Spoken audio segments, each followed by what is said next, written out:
Donc bonsoir à tout le monde, bienvenue ici donc sur ce live, ce webinaire de Bibliothèque sans frontières avec la Ligue des familles webéthiques. Avant de commencer, je fais juste un test de son pour vérifier que vous m'entendez bien. Et je demande à Mickaël qui est avec moi aussi de s'introduire pour qu'on vérifie bien que tout le monde nous entende parce qu'on a souvent des soucis.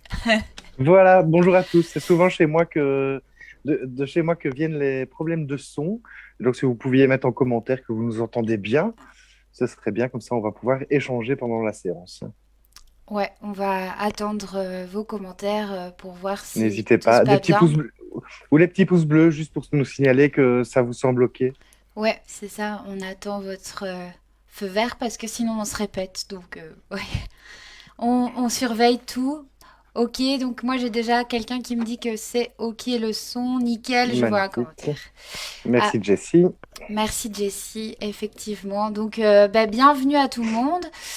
Donc moi je suis Flavie Gauthier donc de l'ONG Bibliothèques sans frontières. On est une ONG française qui est présente en Belgique depuis 2017 et en Belgique on s'occupe surtout d'éducation au numérique et par le numérique et alors on va dans les écoles et on travaille aussi avec les bibliothèques.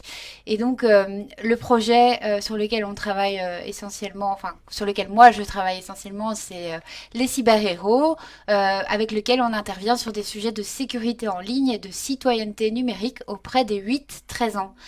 Et donc c'est dans ce cadre que nous sensibilisons aussi les parents avec WebEthic. Et donc, moi, je suis Mickaël. Je suis donc animateur des séances webétiques, qui est un projet conjoint de la Ligue des familles et de Child Focus, où on rencontre les parents pour leur expliquer un petit peu tout ce phénomène Internet et travailler sur la réduction de la fracture numérique, de façon à ce que Internet soit un sujet autour duquel on puisse discuter entre générations pour faire en sorte que tout le monde puisse profiter des opportunités du web sans tomber dans les pièges. Donc voilà, on se déplace partout en Wallonie, on est une dizaine d'équipes, une dizaine de formateurs dans l'équipe et on vient à votre rencontre, à votre demande.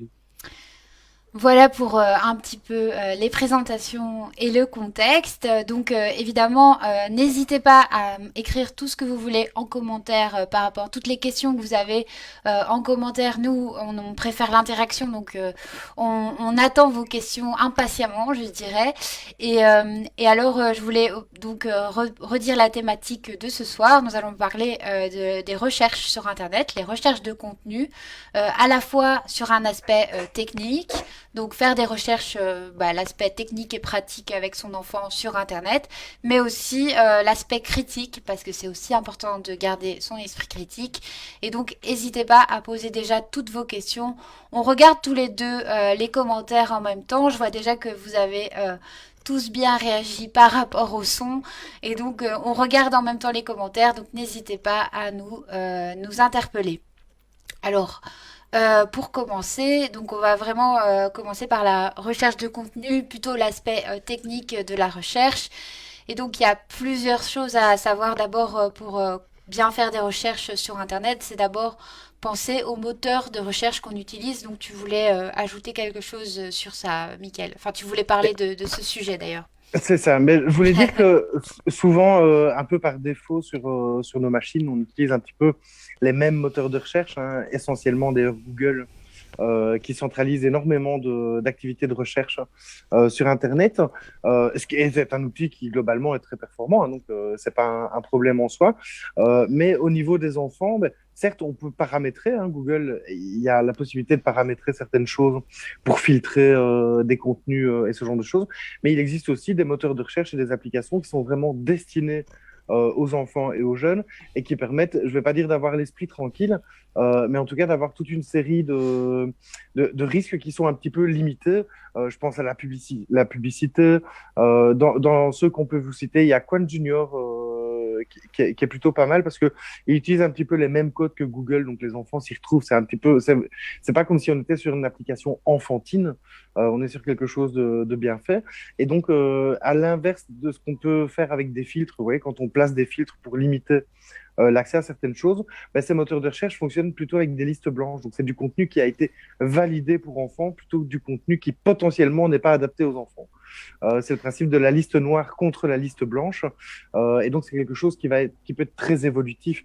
Ce qui est important aussi au niveau de l'attitude de recherche, c'est que forcément, ça diffère d'un enfant à l'autre et d'un âge à l'autre. Et donc, tout ça doit s'adapter, évidemment. L'aspect technique ne sera jamais suffisant que pour assurer la sécurité. C'est une certaine barrière, c'est des codes, mais la présence et l'accompagnement d'un adulte et d'un parent restent essentiels pour éviter de tomber dans les pièges. Oui, alors pour Quant Junior dont tu as parlé, hein, donc il y a une collègue, enfin Bibliothèques sans frontières qui a mis le lien juste en dessous du moteur de recherche. Effectivement, on pourrait aussi parler tu as parlé des filtres, donc des filtres de recherche. Donc toi, tu parlais des moteurs de recherche qui ont des filtres de YouTube aussi, qui a des filtres YouTube. Enfin, l'application complètement faite pour les enfants YouTube Kids, qui est Kids, encore tout à fait. différente que des filtres qui peut aussi être téléchargé, mais pour les enfants d'un certain âge. À partir de 12-13 ans, on sent déjà que c'est plus trop pour leur âge, non? C'est ça, c'est à un moment donné, on arrête de jouer au Playmobil et on a besoin de passer sur des structures simplement s'ils en ont besoin, hein. Je veux dire, les recherches qu'ils vont faire nécessitent à un moment donné d'avoir plus d'accès. Ils sont plus autonomes aussi sur le net, donc il n'y a pas de raison qu'ils puissent pas utiliser des outils comme Google simplement dans l'attitude évidemment. Et ça, c'est vraiment toute cette thématique d'éducation aux médias et de confiance et de dialogue qu'on aura instauré entre l'enfant et l'adulte pour dire, ben, je peux te faire confiance, je te laisse aller sur Internet. Et si tu tombes sur un problème, ou tu vois quelque chose de particulier, appelle-moi et on regardera ensemble. Mhm, exact. C'est vraiment cette idée d'autonomie qu'on cherche à promouvoir. Il y a une autre chose dont on voulait parler qui est un peu la base aussi par rapport à ça, c'est quand on arrive sur un site internet, quelque chose qu'on apprend toujours aux enfants, c'est à bien regarder s'il y a le petit cadenas fermé sur le site et aussi le S qui est ajouté donc à HTTP, donc HTTPS pour signifier que le site est sécurisé. Évidemment, ça n'empêche pas que ce HTTPS et ce petit cadenas vert, ça n'empêche pas qu'on puisse quand même se retrouver sur un site qui a été piraté et qui soit un faux site. Donc vérifiez aussi bien la faute d'orthographe dans le site. Autant le petit cadenas vert, le HTTPS et les fautes d'orthographe dans le site peuvent nous indiquer qu'on est sur un site qui est sûr et qui n'est pas piraté par quelqu'un, par des pirates, et que les informations qu'on va introduire sur ce site seront transmises au bon propriétaire et qu'il n'y aura pas d'intermédiaire frauduleux. Voilà, je sais pas si j'étais claire, je me suis un peu embrouillée parce que j'ai relu en même temps les commentaires, mais voilà, j'espère que c'était assez clair. On voulait parler aussi du mode de navigation privé. Alors, qu'est-ce que c'est? Est-ce que tu peux expliquer aussi un peu, Michael, ce que c'est? Alors, le principe de. Donc, on sait tous que quand on navigue sur Internet, ben, il y a un phénomène qui est très clair, hein, c'est la publicité comportementale dont notamment Google fait usage, hein, et ne s'en cache pas, hein, ça fait partie des paramètres et du principe même du fonctionnement de Google. Alors, cette publicité comportementale, elle fait en sorte que chaque clic que vous allez avoir sur Internet, ben, à un moment donné, vous êtes un petit peu tracé pour pouvoir vous proposer un contenu publicitaire adapté à votre comportement sur Internet. Exemple très simple, vous faites une recherche pour trouver un billet d'avion sur Ryanair, ben, vous allez très vite voir fleurir des publicités un peu partout de Ryanair pour le Ouais. vol qui vous intéresse, hein, à prix promotionnel et ce genre de choses. Donc, on est suivi et Internet s'adapte un petit peu à notre comportement. Pour déjouer un petit peu et garantir un petit peu la vie privée, voire l'intimité en fonction de l'utilisation qu'on va faire effectivement d'Internet, il existe un mode de navigation privé, hein, qui va permettre de ne pas enregistrer dans votre historique les différentes informations que vous allez laisser sur Internet. Alors souvent, il faut cliquer sur les trois petits points, hein, c'est un petit peu le code maintenant, les trois petits points qu'on va trouver en haut à droite sur son navigateur. Et là, vous allez pouvoir ouvrir un navigateur privé. Souvent, la petite icône qu'on voit, c'est un petit bonhomme Avec des avec masques, hein. Un voilà, masque, ouais. et un col relevé. Ouais. C'est le principe du personnage incognito. Mm, Voilà, mm, c'est un petit peu ça. Et à ce moment-là, ben, on rentre dans une autre façon de naviguer. Alors, il se peut qu'il y ait des fonctionnalités de certains sites qui soient moins opérationnelles à cause de ce code, puisque forcément, l'idée est de récupérer vos informations pour vous faire de la publicité. Mais c'est pas mal en termes de préservation et de protection de la vie privée de l'utiliser. Et vous serez parfois surpris qu'une recherche en mode navigation privée va vous amener les mêmes résultats qu'en mode classique sur Google. Et le prix du billet d'avion, on en a déjà beaucoup entendu parler. Hein. Faites quelques recherches sur Google traditionnel sur les billets d'avion. Vous voyez qu'au fur et à mesure que le temps passe, le prix Mm. peut augmenter. Et puis vous allez en navigation privée, vous voyez que soudainement le billet d'avion a diminué. Parce que plus vous êtes intéressé, plus on essaye de vous le vendre, ou plus on essaye de vous le vendre cher. Hein. C'est un petit peu le principe. Mais il y a une question qu'on peut se poser, c'est est-ce que c'est vraiment utile pour des enfants d'utiliser la navigation privée? Parce que au final, s'ils utilisent le même ordinateur que leurs parents, justement, ils peuvent se servir de cette icône, ce principe de navigation privée pour aller faire des choses que les parents ne pourront pas vérifier sur l'historique. Ça, c'est ma Alors, question, bien j'imagine, sûr, dans la tête d'un parent. bien sûr, et une nouvelle fois, c'est toute la différence entre le parent qui va vouloir adopter une éducation aux médias qui va être préventive et qui va travailler sur le dialogue et dire à ton enfant, ben voilà, je te fais confiance puisque tu peux aller sur Internet à me donner, voilà, tu peux aller sur tel site ou faire telle recherche ou je fais la recherche avec toi. L'enfant qui va utiliser le mode navigation, j'ai envie de dire que l'intérêt pour l'enfant de naviguer en privé est le même que pour un adulte. Bah C'est à me oui, donner ouais. de préserver une série d'informations. Et donc, c'est vraiment Oui, je une vois. question. Alors, c'est pas toujours indispensable d'utiliser le mode navigation privé. On peut supprimer ces historiques. Hein. Supprimer ses Mais cookies, supprimer ses voilà. historiques, c'est la même chose que navigation privée, en fait. C'est Et juste ce qu'on genre de doit le choses. faire. C'est ça. Et apprendre à utiliser correctement Internet, c'est effectivement indirectement comment expliquer aux enfants comment brouiller les cartes pour que les parents s'y retrouvent pas. Mais c'est le principe, si tu veux, de se dire, je vais apprendre à mon enfant à être autonome sur Internet. Et si je joue le jeu de l'autonomie, effectivement, je le laisse fonctionner et je me dis, il va venir me trouver s'il a un peu. Alors, je vois qu'il y a une question qui demande, de Jessie qui demande où sauriez-vous me montrer où trouver la navigation privée? Mais donc, tu l'as expliqué, Michael, hein, il faut cliquer sur les petits points en haut, donc les petits traits, les petits points, ça dépend de votre navigateur. Et alors ici, normalement, il y a proposition d'ouvrir une nouvelle fenêtre privée, en mode privé. C'est ça, hein? Moi, j'ai C'est ça ça. en tout cas sur mon navigateur. C'est ça. Alors, ce qu'on dit aussi souvent, c'est à un moment donné, si quand vous ne trouvez pas la question, ou la réponse à une question, tapez-la dans Google et à un moment donné, il va vous expliquer. Et c'est souvent les premiers résultats, hein, c'est du Google Support. Mhm, Vous expliquer mhm. comment trouver ce code. Ce sont des recherches classiques, donc n'hésitez vraiment pas à demander à Google. Et comme ça, vous trouvez ces différentes fonctionnalités. Ça nécessite un peu de recherche. Et alors, autre chose, si vous ne le savez pas, demandez-le aussi à vos enfants, peut-être qu'ils le savent. Oui, alors je vois que c'est vrai que là il y a des questions vraiment techniques sur le si on pouvait partager notre écran pour montrer.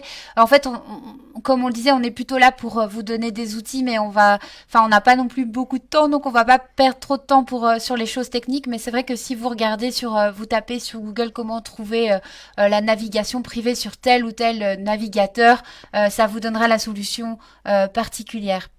Euh, alors, qu'est-ce qu'on a? Donc on a parlé donc du mode de navigation privé, on a parlé des moteurs de recherche, on a parlé de toujours bien vérifier l'URL et le petit cadenas, donc le HTTPS, quand on arrive sur un site. Donc ça c'est vraiment quand on arrive sur le site. Et alors on voulait parler aussi, pour finir sur ce volet technique, donc du mode audio. Alors ça c'était quelque chose auquel il faudrait faire plutôt attention sur les smartphones, si j'ai bien compris. Oui, donc de plus en plus, hein, oui, ils font les. Alors d'abord, en fonction de l'âge, parfois les enfants sont sur Internet alors qu'ils n'ont pas encore les notions d'écriture hein, et de lecture. Et donc ils interrogent Siri ou Google de manière vocale. Hein, c'est le OK Google qu'on entend régulièrement ou Dis Siri pour faire leurs recherches. Et ça marche tout aussi bien que s'ils tapaient le texte. Mm, D'accord? mhm. Donc c'est important de savoir que c'est un canal et qu'il ne suffit pas à me donner de mettre simplement des mots pour interdire des accès, que ce canal vocal à un donné, et il va fonctionner sur plein d'autres moteurs de recherche que Google. Et donc, c'est important de se dire, ils font aussi des recherches avec la voix. Et donc, soyons attentifs à un moment donné à la façon dont on parle, parce que les mots, les accents, parfois, ben, peuvent amener d'autres résultats qui pourraient parfois être préjudiciables ou tendancieux Ouais. ou simplement pas pertinents, hein. Faire une recherche sur Internet, quand on tape sur Internet un mot et qu'on se retrouve avec 3 millions de pages de résultats, c'est pas une recherche pertinente. Un moteur de recherche, il a aussi un mode d'emploi. On peut utiliser les plus, on peut écrire des phrases, on peut utiliser des guillemets, ce genre de choses, Ouais, c'est ça. voilà, pour cibler sa recherche et éviter de tomber sur du contenu qui soit trop éloigné de la recherche qu'on fait, ou des résultats en tout cas qu'on recherche, et qui rendent ça plus pertinent. C'est exactement le même principe qu'avant, on allait en bibliothèque et on cherche des livres par ordre alphabétique, par auteur ou par ce genre de choses, et pas simplement avec le mot masque, par exemple, dans le titre. On va plus loin et on affine sa recherche. Donc voilà, chaque mode d'emploi, chaque moteur de recherche a effectivement son mode d'emploi et l'audio fait partie du mode d'emploi. Ouais. J'ai une question de Sophie qui nous demande c'est quoi Siri?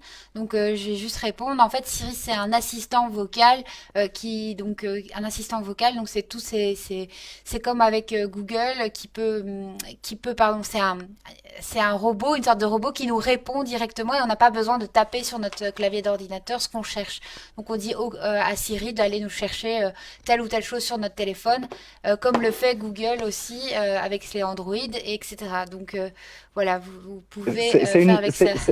c'est une navigation main libre. Ouais, ouais, c'est ça. Voilà, un petit peu comme si on parlait à son GPS, hein, ce qui se fait aussi maintenant. Donc Voilà. voilà. Je vois qu'il y a une question de Balthazar qui demande comment faire une recherche efficace. Je ne connais pas les plus. Alors, entre les mots, donc si vous cherchez, je sais pas ce qu'on pourrait, la vie des chats, je sais pas, de Birmanie par exemple, La vie mais des chats de Bermalier. voilà, vous pourriez taper la vie, ça va vous amener un nombre de résultats invraisemblables. Vous pourriez taper Birmanie, ça va vous amener. Et si vous tapez la plus vie plus chat plus Birmanie, ben vous allez avoir, alors ça dépend du moteur de recherche, hein, mais vous allez avoir que des résultats qui vont comprendre le mot la plus le mot vie plus le mot chat plus le mot Birmanie. Mm. Voilà. Et donc, forcément, vous diminuez le nombre de résultats qui apparaissent. C'est un peu anecdotique ce que je peux raconter, mais ça a aussi un impact écologique, hein. Oui, tu veux De- dire qu'on de- charge moins de pages et donc que Ouais, ça prend moins de données et ouais, donc tout à évidemment fait, ça pollue moins. tout à fait. Mais donc là, on vient de faire un aspect assez technique et c'est vrai que ben, tout ça, évidemment, c'est contournable, comme tu l'as dit tout à l'heure. Hein, c'est en fonction de l'âge aussi des enfants et qu'à un moment donné, les enfants peuvent aussi se retrouver sur des choses auxquelles ils n'ont pas forcément envie de. Enfin, ils n'ont pas forcément eu envie de tomber sur ça, mais ils se retrouvent avec des choses qu'ils n'ont pas cherchées. Et donc, tout ça n'est pas dissociable d'un vrai esprit critique. Donc, c'est ça qu'on cherchait à dire aussi quand on disait Internet un lieu sûr pour faire des recherches. Bah, ça peut être sûr, mais surtout, l'important, c'est de garder toujours son esprit critique quand on reste sur Internet. Et donc, là, que ce soit en termes de toutes les informations, tous les contenus qu'on voit, mais aussi tous les sites, les choses, enfin les moteurs de recherche, tous les résultats qu'on trouve, garder toujours son esprit critique. Et donc, oui, j'ai cru que tu Non, voulais ajouter quelque chose. non, mais je voulais voilà, enchaîner, hein. C'est effectivement ces phénomènes, notamment de fake news. Ouais. Tout ce qui est sur Internet n'est pas vrai. Ça peut être drôle, ça peut être satirique, mais c'est pas forcément vrai. Et donc, à un moment donné, ben, développer l'esprit critique, ça va avec l'autonomie. Et si on ne développe pas cet esprit critique, on colporte des rumeurs, on colporte des fake news qui donnent naissance à des choses qui peuvent être catastrophiques, hein. Je ne vais pas citer les exemples de Donald Trump qui a fait d'un combat la fake news, mais qui était le premier à les alimenter. Mhm. Et donc voilà, c'est vraiment, il y a une guerre d'informations comme ça qui arrive. Et donc, il y a une série d'astuces à me donner pour se dire, tiens, ça, c'est une fake news, Oui, ou ouais, ça ouais. l'est pas. Bah alors Ouais. c'est justement qu'est-ce que c'est? Bah donc déjà c'est de se poser toujours la question de qui est l'auteur, hein, qui est-ce qu'on identifie clairement la source, est-ce qu'on sait déjà qui a écrit, qui est l'auteur de ce site internet, qui est derrière ce site internet ou qui est l'auteur de cette publication, qui est derrière, quel est son intérêt, est-ce qu'il y a une intention derrière ça, est-ce qu'on arrive à l'identifier? On peut aussi se poser la question de, on parlait donc de la date de publication. Est-ce qu'on trouve la date? Parce que beaucoup de fois, on voit des informations qui circulent sur les réseaux sociaux, mais en fait, les articles qui peuvent paraître choquants sont en fait des articles qui datent d'il y a 5-6 ans. Donc évidemment, ça, c'est important. Et puis, comparer les sources. Nous, à Bibliothèques sans frontières, on dit souvent au moins trois sources différentes de médias différents, dont plusieurs reconnus, donc 3 médias reconnus qui parlent de cette information avant d'y croire. Et, euh, et voilà. Et donc ça, c'est des astuces de fac, pour vérifier un petit peu sur ce sur quoi on tombe. Mais pour un site internet, comme je le disais, il faut bien regarder la date de mise à jour, l'auteur, le à propos, aller voir qui a écrit ce site internet. Parfois, on est surpris, on découvre que c'est un site parodique derrière ce à propos. Donc, c'est pour ça que c'est important. Et aussi voir si on peut contacter l'administrateur. Est-ce que tu avais d'autres astuces à donner, toi aussi, Miguel? Non, mais c'est effectivement un site fiable, enfin en tout cas un site qui assume son contenu. Vous allez trouver effectivement toute une série de rubriques, de bibliographies Ouais, éventuellement pour étayer ces sources. La date de mise à jour, c'est effectivement important parce qu'il y a beaucoup de fake news qui ressortent, qui étaient vraies il y a X années, qui ne le sont plus maintenant. ouais. Mais avec le contexte qu'on connaît et tout ce syndrome un peu complotiste parfois qu'on peut trouver, où on a eu les terroristes aussi, hein, tout genre de choses, les propagandes, quand on ressort parfois des vieilles images et qu'on les ressort de leur contexte, on crée une fake news très, très claire. Et là, il peut y avoir une série de dangers parce qu'on est quand même dans l'espace public. Hein. Je pense que c'est ça la Mhm. réalité sur Oui, Internet. Et on va amener à partager ce contenu parce que la news, je la trouve sympa, je la trouve intéressante, pertinente, et donc je vais la partager avec mon réseau, avec ma communauté. Et là, à un moment donné, on participe finalement à alimenter la bête. oui. Et on sort de l'esprit critique. Hein. Enfin, je veux dire, si à un moment donné, demain, on voit des gens qui disent j'ai vu une licorne, ça semble assez évident qu'il a probablement fumé quelque chose ou il avait trop bu. Par contre, un qui dit j'ai assisté à un accident de voiture et on a tué, je sais pas, 3 rhinocéros. Enfin, vous voyez ce que je veux dire? En fonction Ouais. des informations ou du style qu'on va utiliser, le style journalistique. On connaît tous les sites comme Nord Presse, hein, qui est Oui, clairement un pendant de Sud Presse, mais en Nord Presse, qui va utiliser le code du journalisme pour communiquer des informations qui sont satiriques, mais qui peuvent tout à fait, par des gens crédules ou qui vont pas trop prendre de recul par rapport à l'information, être considérées comme justes, et on partage. C'est comme ça qu'on fait le buzz avec des informations qui sont absolument fausses. Hein. oui, c'est à Nordpress que je pensais, et aussi à un autre site internet qui s'appelle Science Info, qui justement en fait écrit vraiment des articles qui ont l'air tellement vrais que souvent on pense, certains les partagent en pensant que ce sont des vraies news, mais en fait eux leur but c'est parodique, hein, donc ils font ça vraiment pour se moquer, pour rigoler, et parfois c'est tellement énorme que évidemment, la plupart des gens se rendent compte que c'est parodique, mais on peut aussi parfois tomber dans le piège. C'est très facile de tomber dans ces pièges-là, et donc effectivement, toujours vérifier. Bien creuser pour un site internet avant de partager, ça tu l'as bien souligné. Je vois une remarque de Stéphanie qui dit utiliser des sites de vérification d'images. Alors je voulais en parler aussi, hein, ça c'est plus par rapport aux images, au montage d'images, aux images truquées. Donc en fait il y a un outil magnifique qui s'appelle, pardon je vais encore citer Google, mais Google Images. Et avec Google Images on peut faire de la recherche d'images inversées. Donc on peut simplement prendre une image qu'on a enregistrée sur notre bureau ou sur notre ordinateur et on la met en recherche inversée, et là on trouve toutes les autres images qui ont un rapport avec cette image. Et donc évidemment si on a un doute sur une image, si on hésite si c'est un montage ou pas, on peut faire cette recherche inversée, et là on trouvera peut-être ou sans doute des indices sur les premières publications de cette image, quand elle est apparue pour la première fois, et aussi tiens, est-ce qu'elle a été modifiée depuis sa première publication, etc. Donc voilà, c'est un outil qui peut être utile. Il y a aussi des sites, hein, qui proposent la vérification d'images, de sources. Euh, voilà, ça peut être une idée. En tout cas, ça c'est pour les montages photos qu'on a vu beaucoup aussi circuler avec Trump, hein. C'était vraiment aux États-Unis, mais aussi sur le coronavirus, hein, effectivement. Oui, ou des anciennes photos qui sont utilisées pour illustrer des articles récents Ouais, ouais. et amplifiés. Donc effectivement, cette recherche par photo, elle est intéressante. Elle est aussi intéressante, par exemple, simplement en termes de vie privée, hein. Prenez une des photos que vous avez sur vos fils d'actualité de vous, mettez-la dans la machine et vous allez voir si on la retrouve autre part que là où vous l'avez postée, par Ah, exemple. ça c'est intéressant aussi à le Euh, faire sur soi-même parce que des fois on peut être surpris, hein. voilà, c'est comme taper son nom dans Google, hein, et voir les résultats qui en sortent. Ouais. Ça peut être intéressant, alors qu'on n'a parfois pas demandé à y apparaître. Il y avait une remarque qui dit montrer et expliquer aux enfants la fake news en utilisant Ouais. l'illustration. C'est clairement quelque chose qui se fait, je pense, chez BSF, hein. Oui, oui, non. Ah oui, alors à la fois pour dans les écoles, on le fait, ça c'est clair, on utilise des exemples de fake news pour montrer ça aux enfants et pour sensibiliser les enfants. Mais c'est vrai qu'en tant que parent aussi, on peut le faire, hein, parce que ça, c'est toute cette question de justement montrer à son enfant que on est aussi, nous aussi, critiques par rapport au contenu sur Internet. Et donc, ça peut être une idée aussi pour vous en tant que parent de sensibiliser votre enfant à ça en montrant des exemples de fake news, des exemples de montage d'images. Genre, les images ne sont pas ce qu'elles paraissent être. L'esprit critique, il ne se développe pas que par rapport à Internet, hein, il se développe Oui, aussi par rapport à tous les médias, la télévision, remettre en perspective la réalité, le jeu vidéo, par exemple, hein, voilà, clairement faire la différence entre la réalité et la fiction. Pour la petite histoire, j'ai une petite fille qui regarde une série qui s'appelle Les Sirènes de Mako ah et qui se demande pas si les sirènes existent, mais si l'île existe. Hein, l'île sur laquelle vivent les sirènes.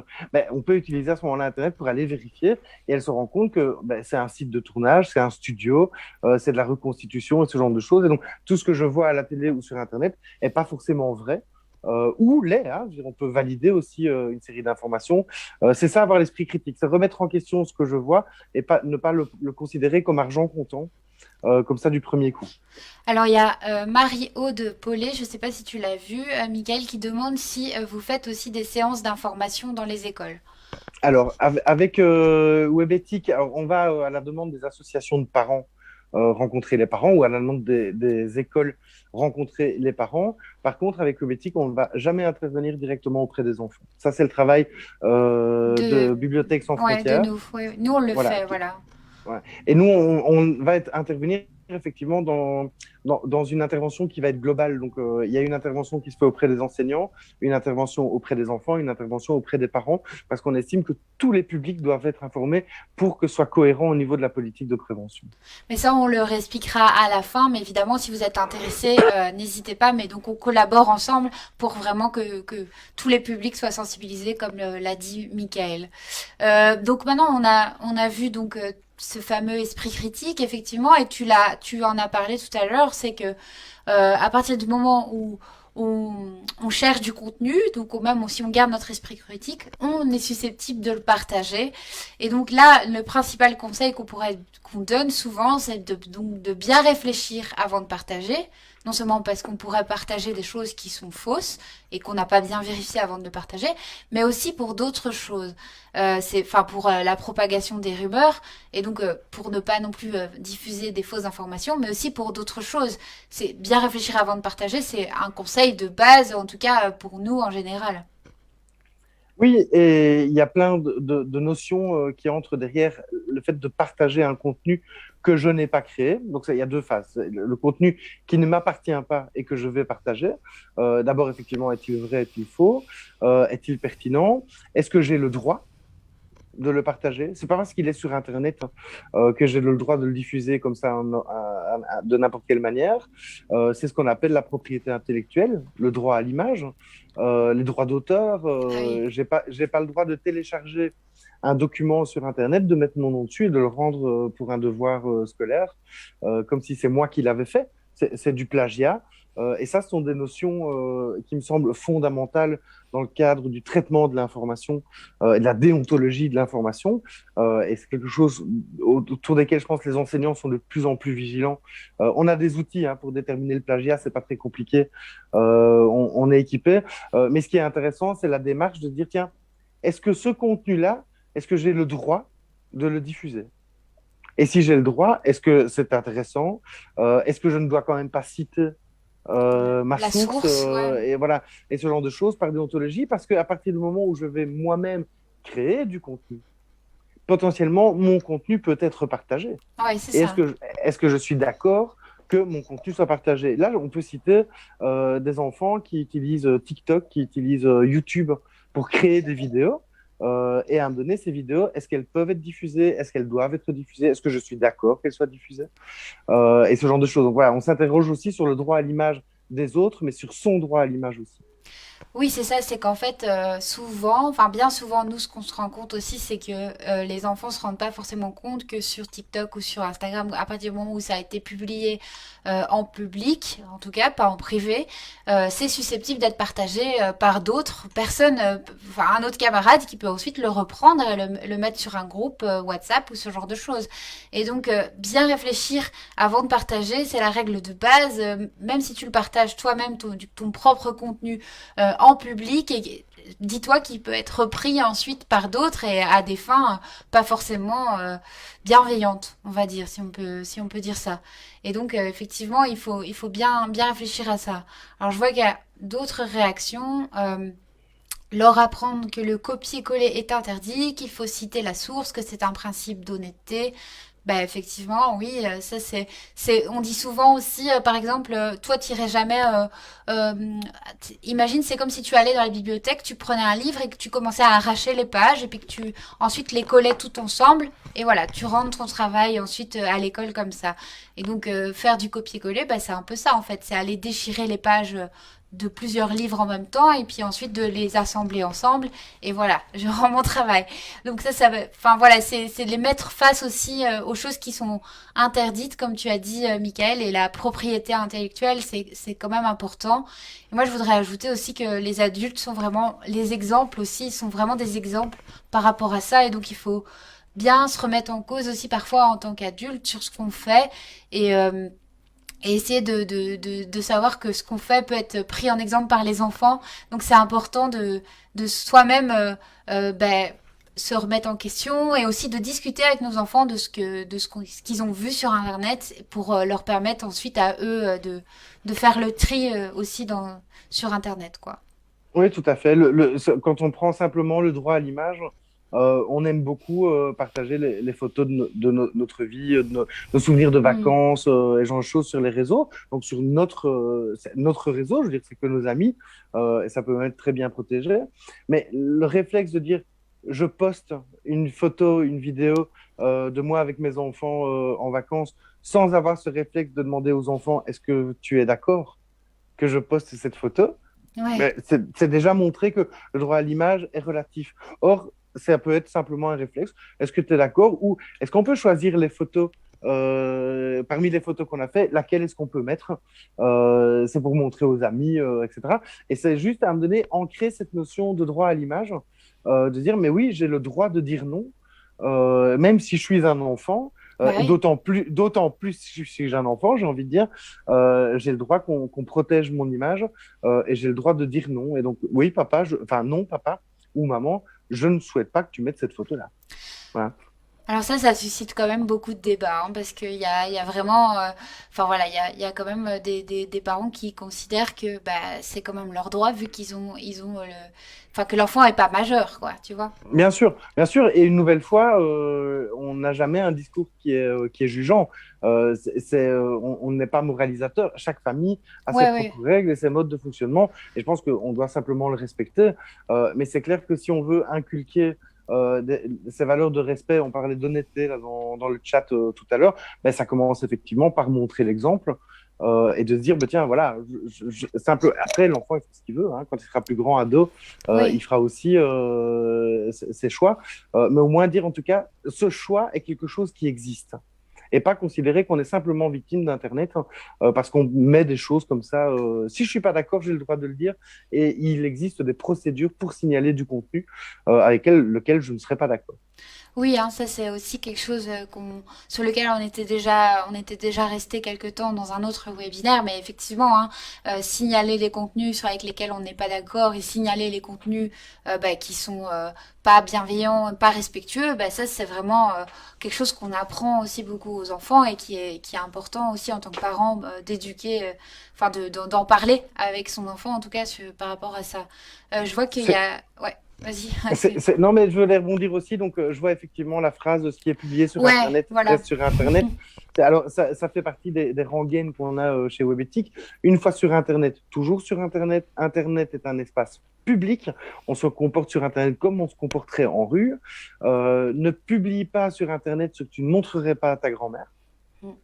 Hein, ne poste pas une vidéo que tu ne montrerais pas à ta grand-mère pour montrer qu'à un moment donné, voilà, il y a des limites et que ce réflexe avec deux doigts, avec un doigt je filme, avec le deuxième pouf, j'envoie la photo, c'est instinctif, c'est devenu intuitif chez beaucoup de jeunes Ouais. et beaucoup d'enfants. Et donc, il faut leur apprendre à dire attends avant d'utiliser le deuxième doigt et d'envoyer cette photo. Réfléchis et pose-toi la question de qui ça parle, est-ce que j'ai le droit, est-ce que c'est intéressant. Voilà. Si on se prend le temps déjà de se poser ces trois questions-là, ben on va éviter d'avoir du contenu soit pas très pertinent, soit préjudiciable, soit malhonnête. Ah oui, c'est ça. Alors, je vois une question aussi de Balthazar qui demande comment signaler le contenu sur Internet. Donc là, si on parle du contenu sur les réseaux sociaux, il suffit toujours de cliquer sur la publication ou sur le commentaire. Et alors, il y a toujours moyen de signaler le commentaire, donner son avis ou signaler. Et alors là, par exemple, c'est ce que je suis en train de voir quand je le fais sur vos commentaires sur Facebook. Je peux signaler ce commentaire et alors parfois, il nous propose une raison pourquoi on veut signaler ce commentaire ou pas de raison. Mais en tout cas, ça permet de supprimer le commentaire ou de faire de la modération par rapport à ça. Et donc, si on prend tous le réflexe de le faire, quand il y a quelque chose qui n'est pas respectueux et qui est vraiment pas gentil, en tout cas, c'est ce qu'on dit aux enfants, c'est vraiment de le faire. Bon, après, ça peut, pour des adultes, il faut aussi mesurer un peu la chose parce que si on le fait à tout va, voilà, on peut Ah, commencer à avoir des on peut passer, vengeances. on peut passer sa journée aussi à ça, Ouais, hein, parce ah qu'il oui. y a beaucoup de contenu qu'on voudrait voir disparaître. Alors attention, évidemment, partager du contenu, c'est se mettre, puisque Internet est un espace public, c'est soumettre ce contenu à la critique des gens qui fréquentent Internet. Hein. Et Mhm. en fonction de l'âge qu'on a, ben, est-on plus ou moins prêt à assumer la critique, parfois gratuite et méchante, de certains. Hein. On a beaucoup de cas de youtubeuses ou de gens sur Internet qui se sont fait incendier littéralement par les gens qui voient me donner leurs vidéos. Donc attention, ça aussi, c'est une réalité. Si je partage du contenu, je dois être prêt à me donner, à assumer les responsabilités d'avoir partagé un contenu et de me faire incendier ou féliciter hein, et Oui, ce genre de choses. Donc, voilà, c'est clairement un risque en tout cas qu'on accepte de prendre en diffusant du contenu.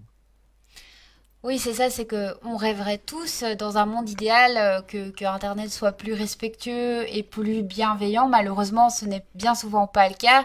En voyant tous ces, bah oui, comme tu l'as dit, ces cas de cyberharcèlement ou de personnalités publiques ou même enfin voilà, pas forcément des personnalités publiques, hein, ça arrive tout le temps maintenant, hein, des cas de cyberharcèlement, mais je parle aux personnalités publiques parce que je pense que c'est encore plus fort pour elles et que parfois c'est même des vagues de haine qui leur arrivent dessus. Et donc, moi, enfin, le rêve idéal, ce serait que Internet soit plus bienveillant et plus respectueux, mais c'est vrai qu'en attendant, il faut savoir qu'aujourd'hui c'est comme ça et que donc on s'expose à ça quand on publie quelque chose en public, effectivement. Si vous tombez ou si votre enfant tombe sur ce genre de contenu, ça veut dire bah, qu'il est témoin finalement d'un contenu qui part en vrille et donc éventuellement d'une situation de cyberharcèlement.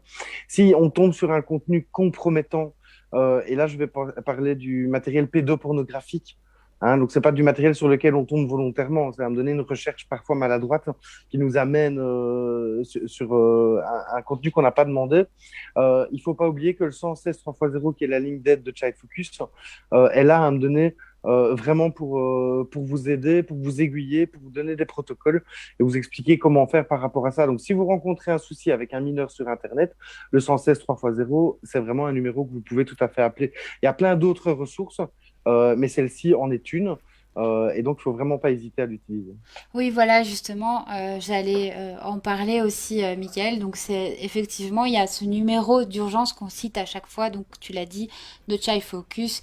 Donc, n'hésitez pas. C'est vrai que Child Focus est beaucoup plus connu, pardon, pour tout ce qu'il fait par rapport aux disparitions d'enfants, de mineurs, mais on le sait moins, mais il y a tout ce côté, bah, donc, sécurité sur Internet, sécurité en ligne, et là, ils ont vraiment des équipes qui sont là pour aider les parents, les enfants, ben, pour répondre à toutes les questions, et, euh, et pour vous aiguiller.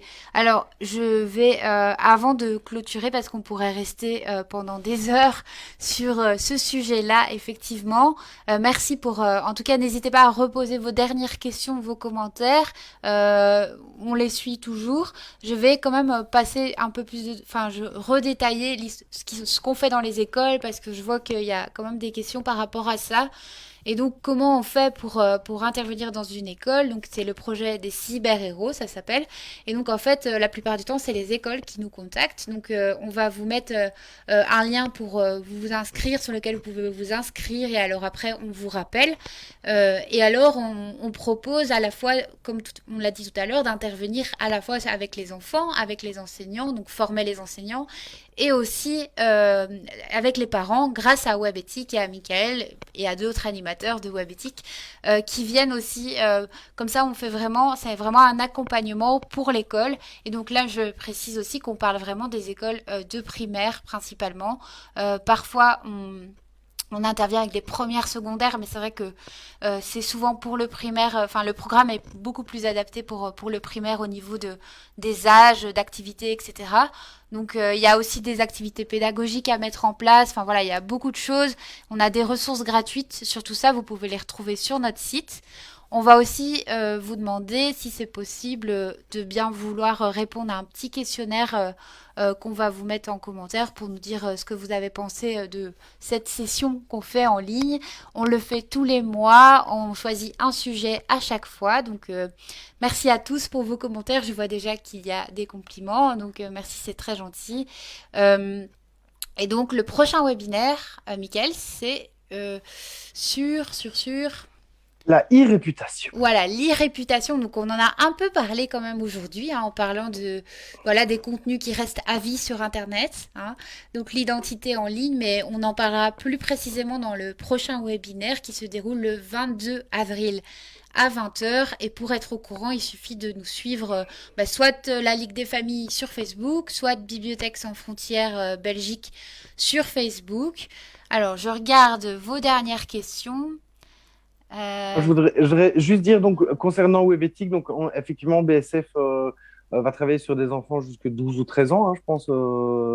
Et WebEthic, on intervient effectivement aussi dans les écoles du secondaire Ah oui, je vois. jusqu'à l'adolescence, où là, on va aborder effectivement d'autres thématiques en fonction des parents et des demandes qui viennent. Et donc, toutes les thématiques de l'adolescence et d'Internet, et donc notamment la sexualité sur Internet, les réseaux sociaux de manière beaucoup plus profonde. Tout ça est abordé aussi lors des séances soviétiques quand on a l'occasion de pouvoir venir vous voir en direct, ce qui est un petit peu compliqué pour l'instant, mais on reste optimiste. Hein. Mais je vois que oui, il y a aussi Ophélie qui demande vers qui me tourner pour les élèves du secondaire. Ben là, effectivement, il faut. Moi, Child Focus fait aussi des animations pour les plus âgés, Oui, donc pour les ados. Donc vous pouvez aussi voir du côté de Child Focus. Et alors après, il y a d'autres associations qui travaillent plus en éducation aux médias, qui peuvent aussi vous être utiles, comme Média Animation ou comme Action Média Jeune aussi. Voilà, ben, vous pouvez regarder aussi de ce côté-là. Ça pourrait vous aider. Je regarde s'il y a d'autres questions. Comment être au courant de nos conférences? Ben, vous pouvez les suivre via notre page Facebook. Donc, si vous likez la page, vous les verrez. Et via la page Facebook de la Ligue des familles aussi. Et pour les adultes, Ben, Mickaël l'a expliqué. Donc pour les adultes, donc donc moi j'interviens aussi pour cette focus dans le cadre de la formation, notamment des enseignants ou des adultes et des éducateurs dans des centres de jeunes ou ce genre de choses, hein, pour une nouvelle fois être complet Ouais. dans l'approche. Et donc voilà, mais les adultes, on les considère comme étant des parents et il faut aussi effectivement apprendre le numérique aux parents. C'est le phénomène de la fracture numérique dont on parlait. Et donc, juste pour info aussi, tous les lives qu'on fait, ils sont disponibles aussi en replay sur la Oui. page de Bibliothèques sans frontières Ouais. et de la Ligue. Donc, n'hésitez pas à aller regarder les autres, hein. C'est le quatrième aujourd'hui. Ouais. Et donc, ils sont tous disponibles dans la page vidéo de la page Facebook de Bibliothèques sans frontières. Oui, voilà, exactement. Et ils sont aussi sur YouTube au cas où. Donc notre chaîne YouTube aussi, mais donc on va mettre le lien dans les commentaires. Donc ils sont sur Facebook et sur YouTube. Donc je pense que vous pouvez les retrouver facilement. Et en attendant, ben on vous donne rendez-vous. Merci à tous en tout cas de nous avoir écoutés. On vous donne rendez-vous le jeudi 22 avril à 20 h. Et ben, on espère que vous serez aussi nombreux donc pour parler de l'e-réputation. Donc l'identité en ligne. Et merci tout le monde en tout cas. Et, et merci à tous ceux qui prendront bien le temps de répondre au petit questionnaire. C'est Ah important pour oui, nous. oui, oui, oui, c'est important, oui, pour s'améliorer, pour qu'on s'améliore, etc. Évidemment. Merci beaucoup. Bonne soirée. Merci à tout le monde, hein. Bonne soirée. Au revoir.